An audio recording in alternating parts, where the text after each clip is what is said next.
عليكم السلام أحبتي، أهلا وسهلا بكم في برنامجكم ملاحظات قرآنية. هذه حلقة رقم 921 ونحن في كتاب المحمديون بين إهلاك قائم وإهلاك قادم.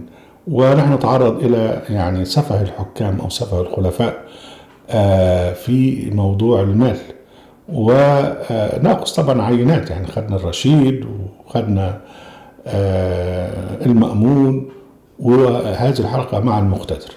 فهذه الحلقة عن المقتدر، وديت الحلقة الأولى من موضوع المقتدر بالله، اللي هو ابن الخليفة المعتضد، واللي أمه اسمها شغب، وسنتعرض لهما فيما بعد.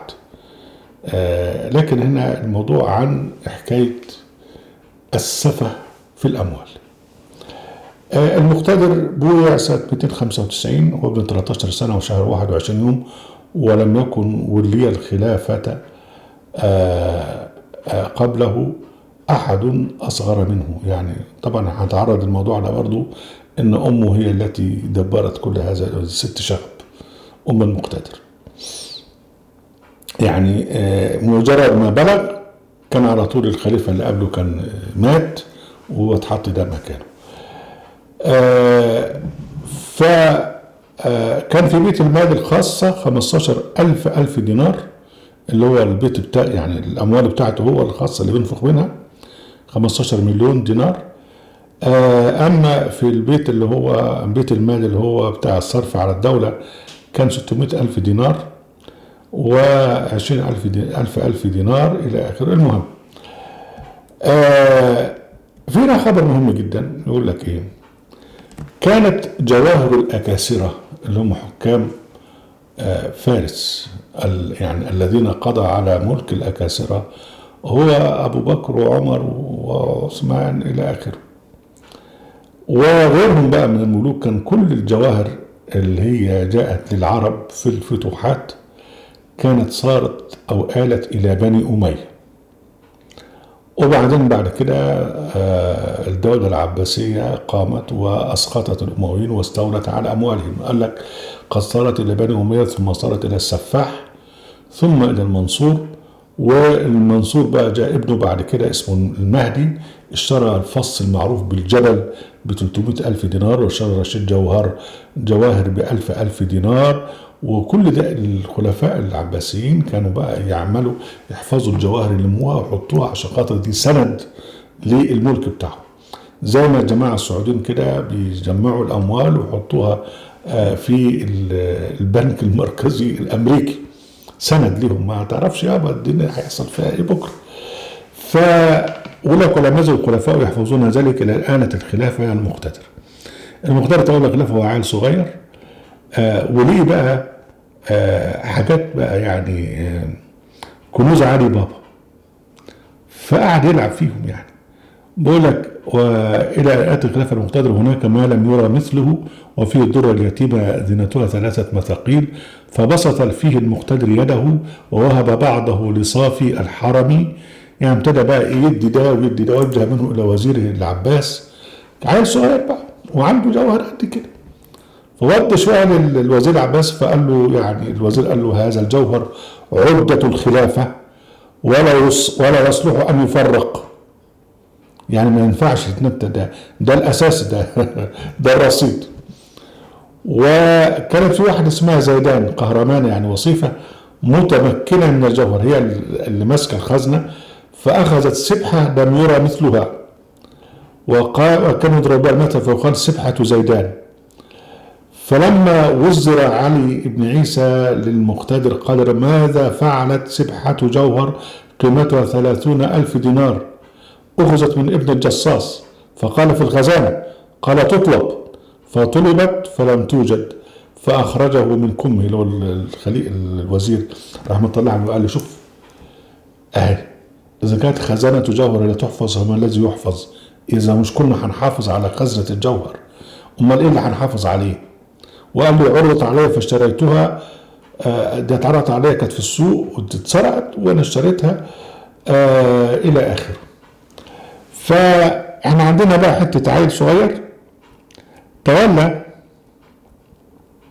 الخلافة وورث بقى جواهر. احنا ما نتكلمش احنا هنا عن دنانير، احنا بنتكلم على جواهر متعالة يعني. طبعا كان في ايامها ما فيش حد بيهرب فلوس بره، فكان لابد من حفظ المال السحن من جواهر وذهب وفضة في أماكن خزانة يعني خزن. فالواد الصغير ده اللي هو المقتدر لما كده وشاف الحاجات دي قاعد يلعب بيها، ودي ده لده ودي ده لده. و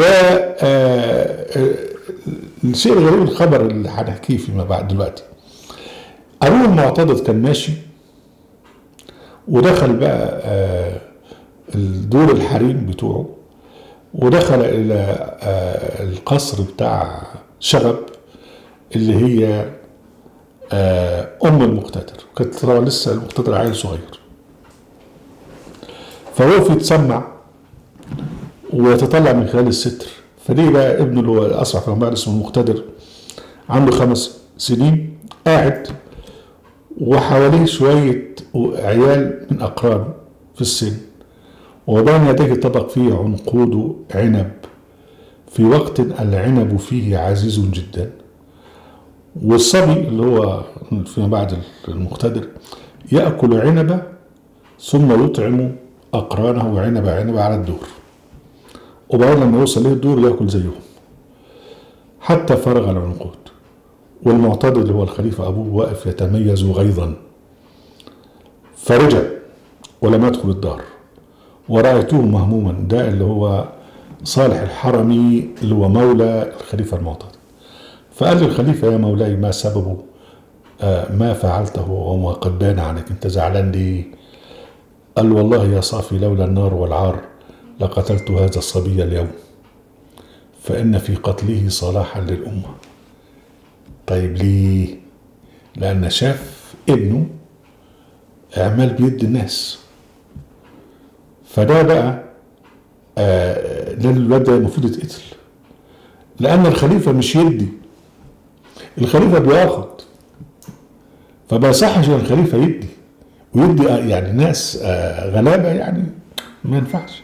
يقول لك: لولا النار والعار لقتلت هذا الصبي اليوم، فإن في قتله صلاحا للأمة.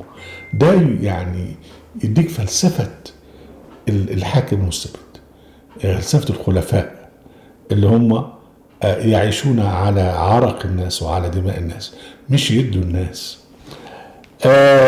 الخليفة المقتدر طبعا بعد كده لما كبر ابتدى يعمل زي يعني من سبقه من الخلفاء من آله، فابتدى يأخذ الأموال، وإذا كان الوزير من دول يغضب عليه يعزله ويصادر أمواله. سنة 299 غضب الخليفة على ابن الفرات وحبسه وانتهب داره وخد منه كذا وكذا وكذا وكذا. وكان هذا الخليفة كان وصل للحكم عن طريق رشوة دفعها أم ولد المعتضد، دفع لها 100,000 دينار فعملت فتولى. وبعدين بعد كده غضب عليه المقتدر وحبسه وصادر أمواله. على فكرة من ضمن الأخبار في السنة ديت أنه هو ورد الخبر من فارس بطاعون حدث فيها مات فيه 7,000 نفس. ما كان ده من ضمن العقابات، وهنتعرض لهذا فيما بعد. وفي هذه السنة برضو وردت 4 أحمال مال من مصر. الوالي بتاع مصر بعت أحمال مال، طبعا عشان خاطر إذا كان بعت 10 أحمال يبقى هو سرق قدهم قبل ما يبعت الدول. ولكن وجد هناك كنز قديم وكنز طبعا من الكنوز الفرعونية، والمبلغ المال كان 500,000 دينار ومعها هدايا عجيبة. وأحمد بن إسماعيل برضو والي تاني بعت للخليفة المقتدر مذبة، يعني منشة يعني نش بها، مرصعة بفاخر الجوهر وتاج من الذهب، مرصعة فيها شمامات ومسك وعنبر، كلها مرصع، و10 أفراس بسروجها والأعلى سرج من ذهب. وواحد تاني اسمه ابن أبي الساج بعت 400 دابة و80,000 دينار وفرش أرمني إلى آخره. وبعدين في نفس الوقت برضو كثيرون يبعثون للخليفة بمئات الآلاف من الدنانير ومن الدراهم ومن التحف ومن الجواهر. وفي نهاية الأمر هذا الخليفة قتل، وسنعرف ده فيما بعد يعني. لكن هو أهم حاجة هنا أن ألم تر الذين بدلوا نعمة الله كفرا وحل قومهم دار البوار. وهذا هو ما يحدث الآن، وتعجبون من سقم صحته العجب. أهلا وسهلا بكم أحبتي في برنامجكم على أساس قرآني، وفي قناة أهل القرآن، وفي موقع أهل القرآن. لا تنسوا المشاركة بالشير واللايك، وعليكم السلام.